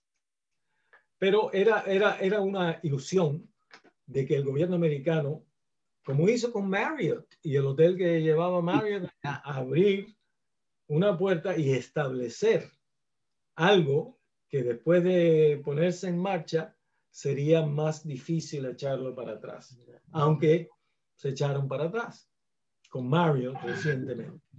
Bien, entonces, lo que yo teorizo más que otra cosa es que no fue temas de tecnología o de seguridad del operador, y no fue el tema de conspiracy theories, de que yo me había hecho cubano y tal, sino que era un tema muy pragmático.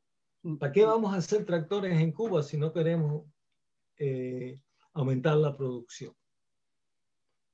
Ahí yo lo que diría es lo siguiente. Ya para aquella época se hablaba mucho de la excesiva dependencia del país en importaciones. El tema es que esos incentivos perversos, que es como se le llama en economía, de importar más que producir internamente, eran estructurales. De hecho, hoy son estructurales a la manera que el modelo económico cubano está funcionando, pero no lo es al modelo económico propuesto y hasta aprobado por el propio Partido Comunista. El propio Partido Comunista tiene un modelo económico aprobado como paradigma hacia el cual se debería estar moviendo, y yo creo que en algunas cosas se ha movido, en otras no se ha movido y en otras se ha movido con excesiva lentitud, pero que va en esa dirección, o sea, su disposición, su cálculo. A mí el problema mayor, yo le digo, yo lamenté mucho, dos cosas quiero decirle, porque fue Una es, yo lamenté mucho que no se hubiese aprobado porque uno no derrota algo con nada. El proyecto que usted tenía no era el ideal. Y yo sé, por ejemplo, que en zonas de libre zonas económicas especiales, en China y en Vietnam se dice tratar de buscar tecnología avanzada. Obviamente, por lo que ahora usted me dice de la carta que le mencionan, esa no es la mejor práctica, pero el problema es que la mejor práctica tiene que adaptarse a la situación concreta.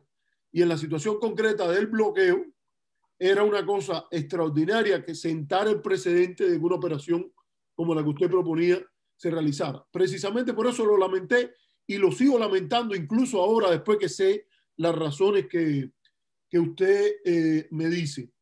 Ahora, el punto es en este sentido, y es lo que también le quería preguntar, es cuando usted fue al lado cubano, presentó, hizo las gestiones por la ventanilla y todo eso, yo lo conocí a usted ya después que le habían dicho que no. No hablamos mucho de ese tema, pero recuerdo que, si mal no recuerdo, yo estoy tratando de acordarme, pero si mal no recuerdo, fue el día que se abrió la embajada cubana en Washington. Y una cosa que a mí me sorprendió es que los prejuicios que a veces uno se forma, que le hacen daño a la persona que se forma esos prejuicios. Yo dije, pero qué barbaridad, mira lo que hicieron, no aprobaron esto. Y cuando fui conociendo las razones, ya empecé a tener una visión un poco más matizada. Pero algo que me impresionó de usted es que yo no vi una persona ni agriada ni molesta.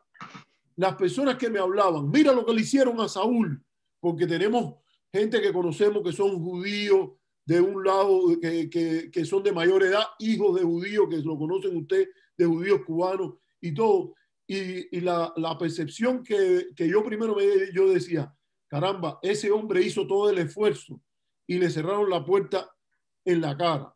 Porque es así como se dice en Cuba, por decirlo de alguna manera.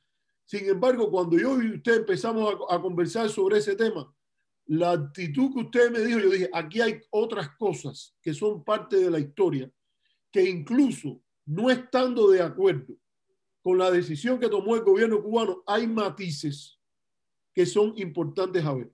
Y hay cosas que incluso discrepando radicalmente de la política del bloqueo, uno empieza a entender y se confirma en algo que por lo menos desde mi perspectiva de científico político yo he visto.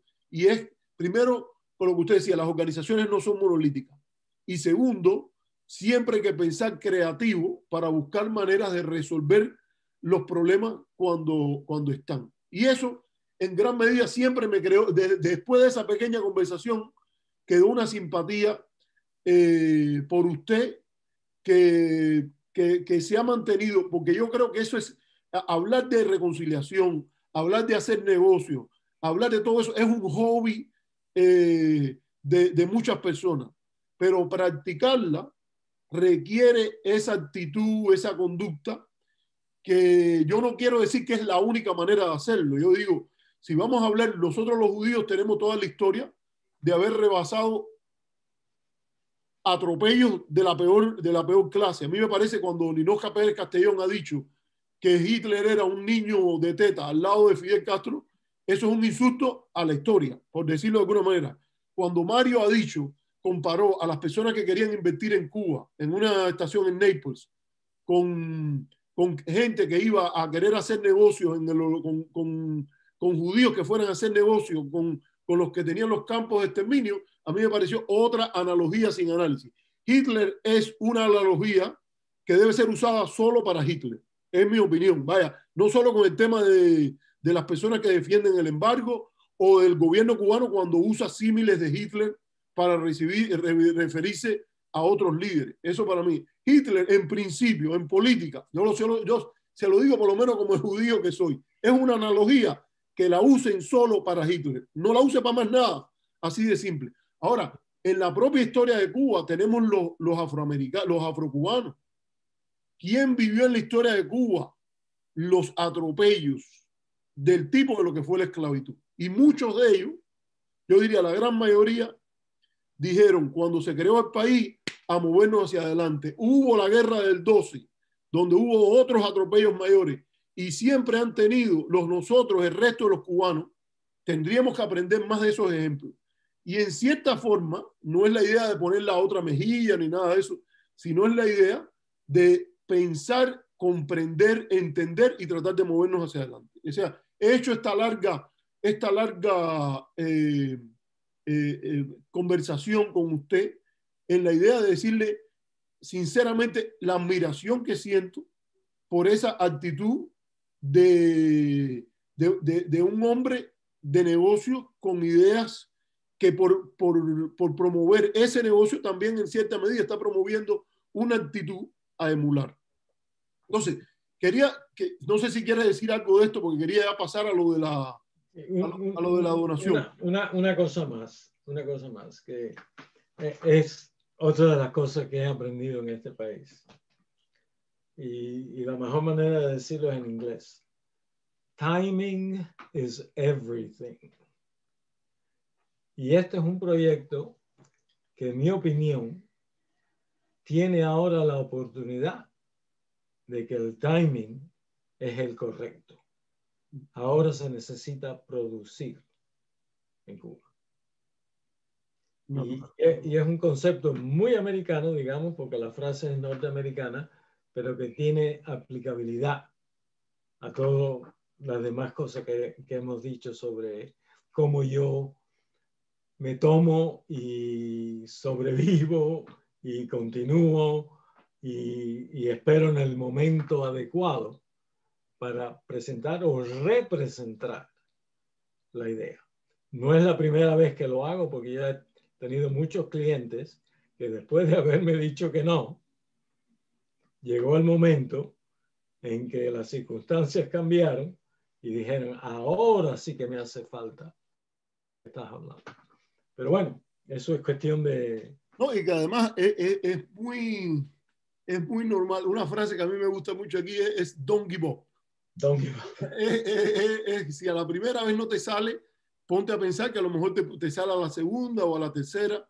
Es una cuestión de que hay que ir aprendiendo en eso. Saúl, una cosa que es de coyuntura, a mí me parece que esto es importante, sobre todo porque ocurre al fin de la administración Trump y sabemos que va a haber algún que otro rifirrafe en el Congreso por el nombramiento de los miembros del colegio electoral, pero toda persona informada de política norteamericana sabe que el 20 de enero, y allí respetando su afiliación republicana, yo creo que el 20 de enero el Partido Republicano tiene el Senado, no tiene la mayoría en la Cámara, y yo creo que en la Casa Blanca se va a sentar el Joseph Biden Jr. en la oficina oval. Por eso me parece que es muy importante cómo dentro de la administración Trump ustedes fueron capaces de pasar esta licencia y hacerlo de la llegada de medicinas a Cuba. Déjeme decirle una cosita, un elemento ahí. Cuando yo vi las declaraciones del Departamento de Tesoro, hubo la declaración del señor Antonio Gutiérrez, que es el secretario general de las Naciones Unidas, y él pidió que los países que sancionan tuviesen en cuenta la pandemia y que levantaran sanciones, por lo menos temporalmente, por motivo de la pandemia. En el caso de Cuba, si usted lee, por ejemplo, el backgrounder del Departamento del Consejo de las Relaciones Exteriores, que es uno de los principales think tanks en Washington, sobre el tema de las relaciones de Estados Unidos con el mundo, si usted ve el gráfico, las sanciones para Cuba están en su propia liga. Es el país más sancionado del mundo, con las sanciones más abarcadoras de viaje, de comercio humanitario, porque, por ejemplo, en este tema de las medicinas, incluso hasta para las licencias, hay más restricciones que hacia otros países. La respuesta de la administración fue que había un mecanismo de licencias.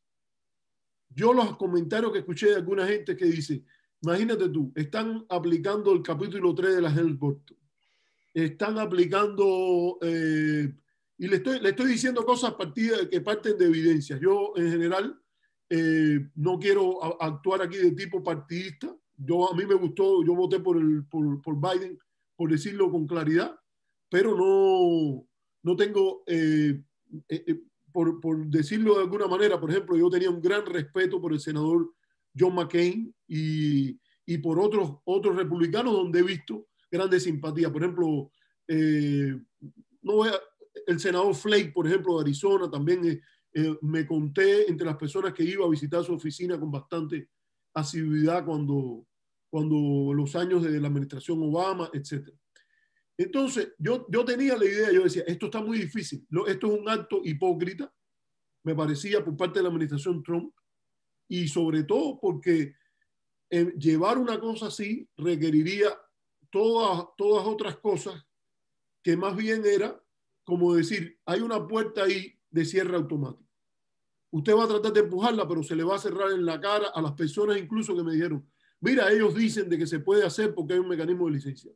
Usted les tomó la palabra con mejor voluntad y dijo, voy a utilizar el mecanismo de licencia y por lo que he escuchado, porque escuché la entrevista que usted le dio a usted y el congresista, el ex congresista Joe García le dieron a Gennady Rodríguez.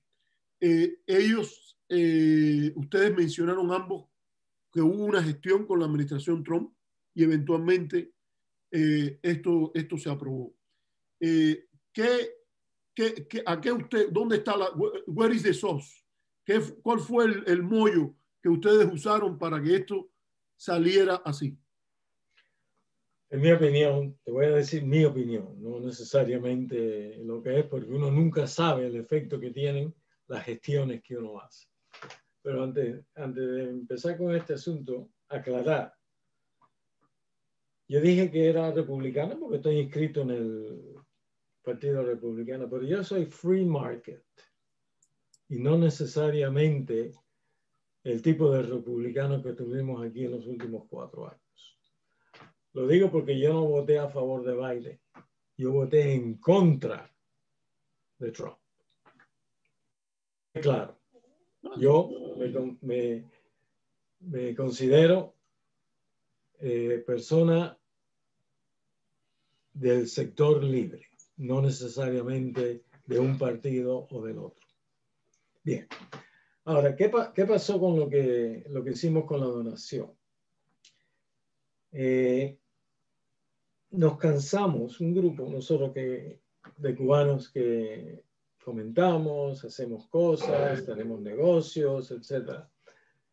Decidimos que ya era hora y que debería de haber alguna manera de hacer las cosas para que funcionaran. Porque es verdad, hay maneras de hacerlo. Pero lo más importante, en mi opinión, es que lo que nosotros pusimos en marcha fue una cosa under the radar, sin ninguna agenda política de ningún tipo, sin ninguna agenda comercial de ningún tipo, sin ninguna agenda de, digamos, quid pro quo de ningún tipo, sino un acto humanitario, por Dios, si no es otra cosa. Además, ¿qué es lo que estábamos haciendo?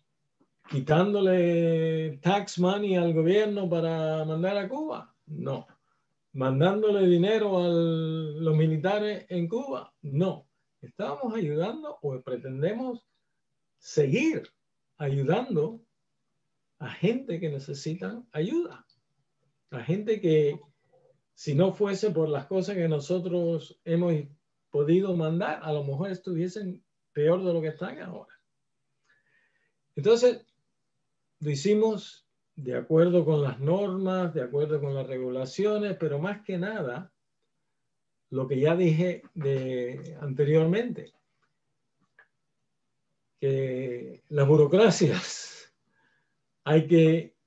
no me gusta usar la palabra, pero hay que saber cómo manipularlas y enfocarlas para llevar a cabo algo que es legítimo, tiene sentido y es humanitario. Cuando tú convences a la gente dentro de la burocracia de que lo que están haciendo es una cosa que personalmente ellos pueden incluirse en el proceso y participar en hacer el bien, como yo digo, haz el bien y no mires a quién.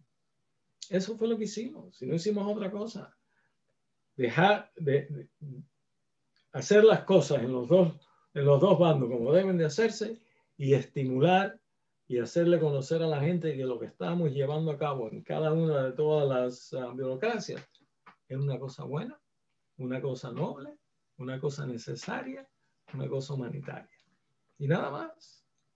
Yo nunca me imaginé, fui a Miami para asegurarme que iba a salir.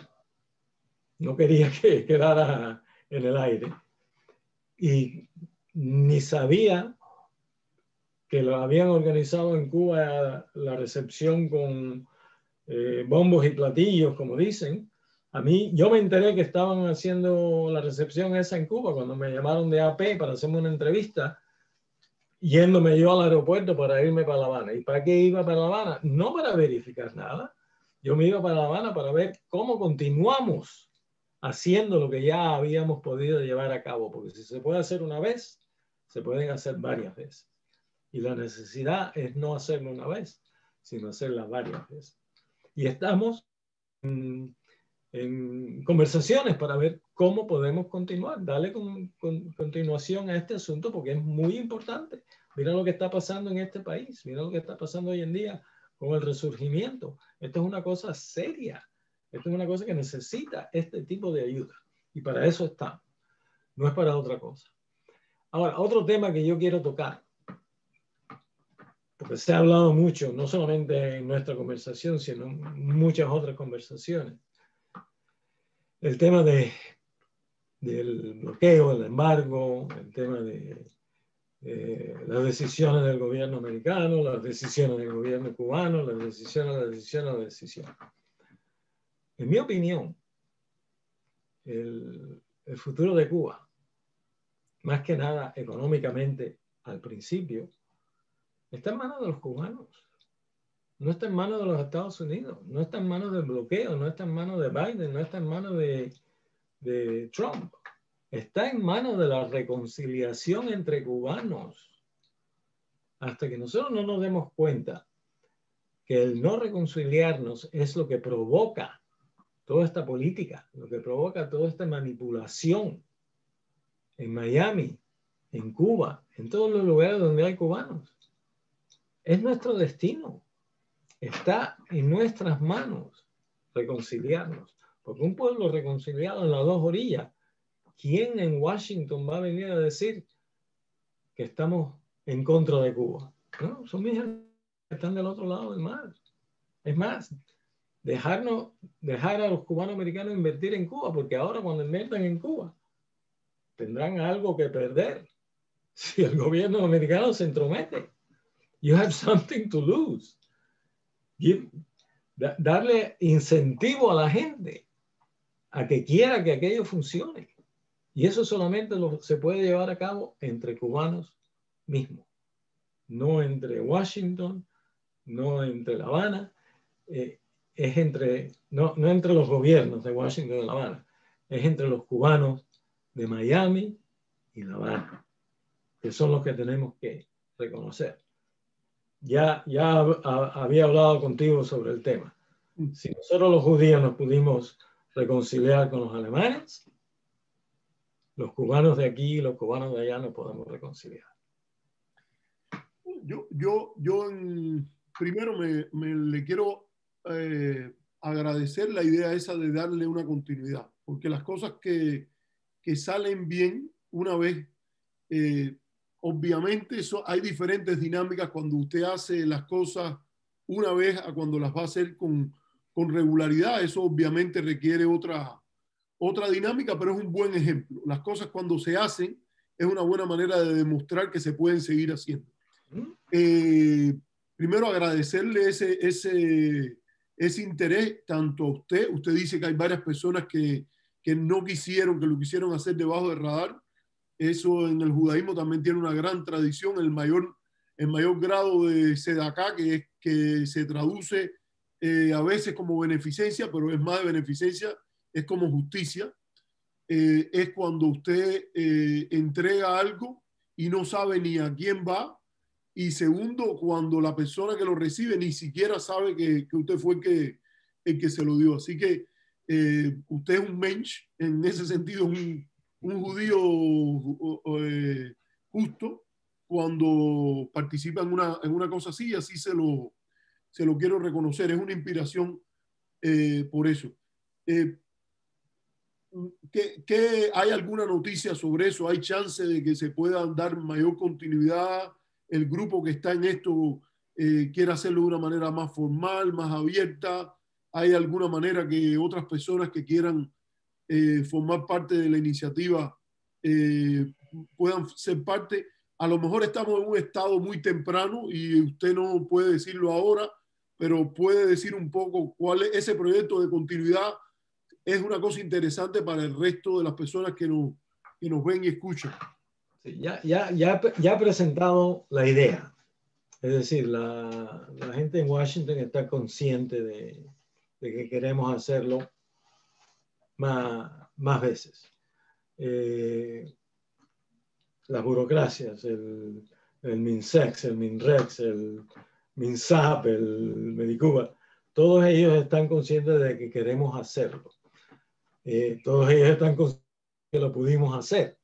Todos ellos están conscientes que vamos a organizarnos para poder continuarlo. Entonces, estas son tareas que dejamos ahora para la próxima visita en la que vamos a retomar el asunto, ya con la conciencia de que hay un nuevo gobierno en los Estados Unidos que puede darnos inclusive mayor auge a llevarlo a cabo. Y en eso estamos, pero no quiero decirle a nadie dónde y cómo contribuir hasta que no lo tengamos bien atado para poder decir. A mí me gusta la idea como usted lo presenta, que es humanitario, quiere decir humanitario. No es humanitario para encubrir otra agenda, no, humanitario quiere decir vamos a hacer esto con tal y tal propósito, porque hay veces que en la política entre países muchas veces se usa un argumento, pero en realidad hay segundas, terceras intenciones que pueden ser más legítimas o menos legítimas, pero uno siente cierta, usted no le gusta la palabra manipulación, que yo creo que quizás hay otra palabra más, gestionar, manejar. Le doy ese consejo. Si puede, manipular no es la mejor manera de presentarlo, pero bueno, gestionar. Pero en este caso sí sería manipular. Invocar una causa correcta o una causa de nobleza obliga y que todo el mundo, más allá de partidos, no puede estar en contra de que se entreguen donaciones de un lado hacia el otro que lo necesita, y cuando eso se hace a partir de otras agendas que están a veces escondidas y a veces no tan escondidas. Ese es el primer punto que quiero decir, y quiero dejarle abierta la puerta para que un día que si usted quiere, usted, el congresista Joe García, las personas que están envueltas en el proyecto quieren volver a venir y conversar de este tema, con tremendo gusto. Me gustaría tenerlo de vuelta y que conversáramos aquí de la cuestión. De las otras cosas que usted decía, porque me gustaría terminar ahí con esto la conversación. Yo creo que lo que usted está diciendo de la reconciliación es muy importante. Muy importante la idea de los cubanos piensen formas de reconciliar. Ese debería ser un tema. Usted dice que esos temas de política usted no se mete tanto, y yo le entiendo, pero esa es una discusión a tener. Lo que las buenas prácticas indican es que más contacto ayudan a reconciliar. Porque muchas veces se trata de reconocer la humanidad y la agenda del otro, que muchas veces ha cambiado o tiene otras dinámicas y maneras de pensar y desde afuera o desde lejos la empatía es más difícil. Y usted ponía el ejemplo de las iniciativas de Abraham, que ahora ha usado un gobierno de coalición que hay en Israel con los países del Golfo, pero podemos decir avances importantes que se dieron el día que incluso la Fuerza Aérea Israelí estaba preocupada cuando el presidente Sadat se apareció en Tel Aviv y habló a la Knesset y le dijo, miren, yo para la prueba de que yo sí quiero llegar a acuerdo es que yo vengo aquí y tengo y habló allí.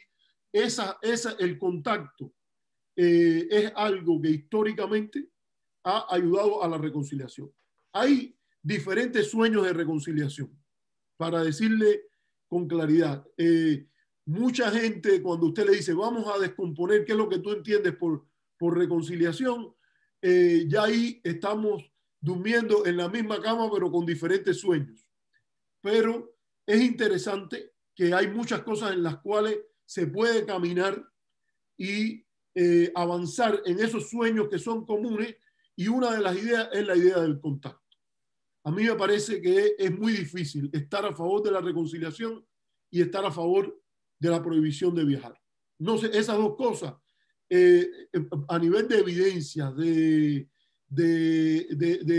buenas prácticas, es muy difícil, y eso toca políticas específicas. Tocaba políticas específicas del gobierno cubano, que la reforma migratoria cubana permitió que la gente pudiera venir más fácilmente, viajar al exterior, y también toca el tema de la prohibición de viajar que existe en los Estados Unidos. Segundo tema, hay toda una teoría que se llama la teoría de la paz democrática, pero que se descompone en la paz comercial, en la cual se dice que los países que más comercian tienen incentivos poderosos para reducir las áreas de conflictividad, y establecen lo que se llama en inglés issue linkage, o conexión de tema entre un tema de comercio, un tema de seguridad, un tema de relación migratoria, etc. O sea, es muy difícil decir que se está por la reconciliación y estar en contra del comercio entre los dos países, o la inversión entre los dos países, o la inversión entre cubanos que viven en un lado y los cubanos que viven en el otro. Entonces, yo con todo el respeto, y déjeme decirle que no sé si usted se ha dado cuenta, pero hay simpatía por las labores que usted está haciendo. Yo creo que hay que pensar la reconciliación entre cubanos tanto como se pueda, en el entendido de que hay cables políticos que hay que tocar. O sea, hay una electricidad que tarde o temprano hacemos, lo mejor sería prepararnos y ponernos los aislantes para usar una imagen técnica, y lo vamos a tener que tocar, porque hay políticas de un lado y del otro que favorecen u obstaculizan el proceso de reconciliación. Entonces, quiero terminarle, y ya le voy a dar la palabra para que usted diga lo último final, con una anécdota también muy jodida que se refiere al filósofo Martin Buber. Martin Buber fue un gran propulsor de la reconciliación entre judíos y cristianos. Y se dice que, creo, no me acuerdo en qué universidad era que él estaba hablando, y él hizo la historia de que le hacen la pregunta de en qué áreas él pensaba que no había solución en el diálogo entre judíos y cristianos. Y él dijo, mire, con relación a, por ejemplo, la llegada del Mesías a la tierra, al mundo, a la era mesiánica. Y entonces él dijo, pero hay tantas cosas que los judíos y los cristianos podemos hacer juntos para poder reconciliarnos mejor y para que el mundo sea mejor, que nosotros, yo les recomiendo que esperemos a cuando el Mesías vuelva. Y yo espero, y le preguntamos, ¿ha estado usted antes aquí? ¿Usted vino o no ha venido? Y dice, la manera que él terminó, dice, y yo espero estar tan cerca de él como sea posible para murmurarle, no conteste, por favor, no conteste. Y es la idea de que se puede hacer mucho de reconciliación a veces enunciándolo, a veces no enunciándolo, y usted lo ha hecho cuando ha gestionado con el congresista Joe García y otros este donativo a Cuba. Y en cierta medida se puede trabajar en esa área y un día nos podemos preguntar si fuera completo o si no era completo y todo eso. Y ojalá podamos estar tan cerca de la persona que se supone que contesta eso, el presidente de Cuba, el presidente de Estados Unidos, y poderle murmurarle, no conteste, por favor, no conteste. Porque si en la práctica ocurren cosas como la que usted está haciendo, como el intento del tractor Ogún, como el de abrir su hostal, como el de participar en una cosa como esta, los esfuerzos de reconciliación ganan más y pueden ir en paralelo con una reflexión sobre la reconciliación perfecta en teoría. Entonces, discúlpame de nuevo, yo invito a mis invitados a una conversación, nunca los invito a solo una entrevista. Usted ha llevado la voz cantante, pero yo también he puesto de mi parte, así que le quiero dar la última palabra.